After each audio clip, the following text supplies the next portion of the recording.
تحریک انصاف کو ایک اور سیاسی جھٹکا لگ گیا۔ استحکام پاکستان پارٹی نے حافظ آباد سے تحریک انصاف کی کئی وکٹیں اڑا دیں۔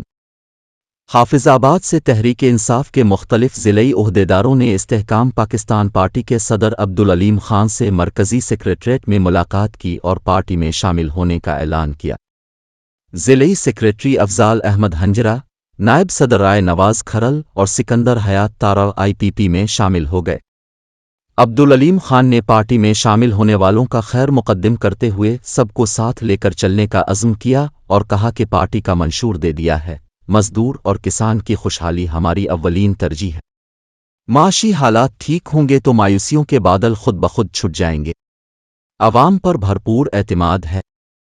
انتخابی مہم شروع کی تو قطرہ قطرہ مل کر سمندر بنے گا۔ استحکام پاکستان پارٹی کے صدر نے مزید کہا، پنجاب ہی نہیں، ملک بھر سے اہم شخصیات اس پارٹی میں شامل ہو رہی ہیں۔ مشکل حالات میں عوامی خدمت کا مشن لے کر نکلے ہیں، ہر محب وطن ساتھ دے گا۔